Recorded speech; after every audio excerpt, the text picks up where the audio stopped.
This is CyberSound, your simplified and fundamentals-focused source for all things cybersecurity, with your hosts, Jason Pufall and Stephen Maresca. We've hinted toward a surprise, and we're excited to announce Vancord is giving away a free pair of Apple AirPods to CyberSound listeners in our LinkedIn audience. One lucky winner will be chosen at random, and you can apply on our website at vancord.com/sweepstakes until May 27th. Good luck.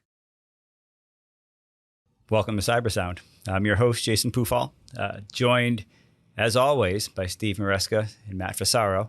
And we have a special guest today, Lou Ardolino, Vice President of Client Success at Vancord.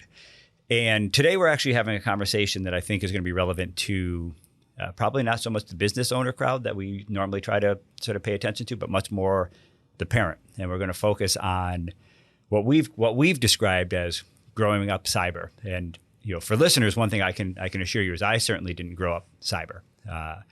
I'm 51 years old. I've got a 13 and a 15-year-old who I think you would argue would be growing up cyber. I think, Lou, if you want to give maybe a quick second on sort of your family and who you are. Yeah. So my kids are 20, 18, and 16 respectively.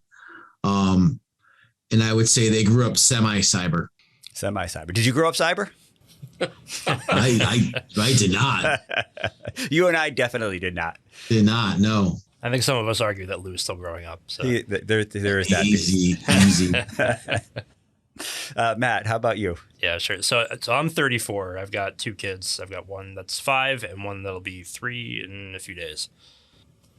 And similar to Matt, I have young kids. I have one that's 4, one that's 2. And as I described somewhat before this session was beginning, I'm thinking about this situation in terms of anticipatory concerns for the future.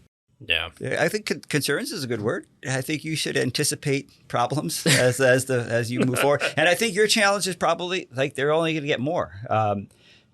It was easy when, in a lot of ways, when my kids were your kids' age. They watched some stuff on their iPad. Generally speaking, you could control it. It was kind of straightforward. I joked recently that all of the kids in the last decade have been tweeting whether they should or shouldn't be, turning to become politicians. There will be some very interesting things to dig up.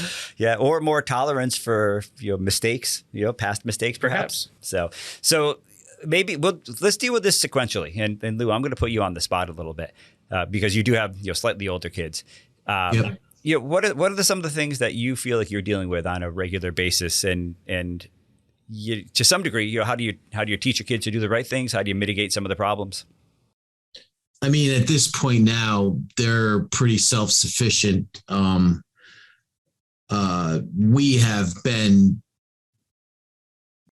pretty good at holding the technology in our house close to our chest as far as utilizing the tools that, as a technologist, I've had access to. So, for example, an enterprise level firewall on your home network with web filtering, and you're able to log and see activity. The kids get around it, of course, if they need to, but they know that at home, there's no tolerance for much of anything. So an enterprise firewall, just like every other person. Just like every household. I mean, you could still do that's the same thing on a commercial. On a consumer grade firewall too. It's just a little bit more. You just have to have a little more knowledge. The thing that we've done, which our kids hate, is we friend them on every social media platform that they have. Oh, there you go. So, but that's a solid strategy. Yeah. I mean, I think it is. Right, they need to know that you're paying attention, right, and that you care enough to sort of keep an eye on interactions, both positive and negative. Yeah, and my kids are not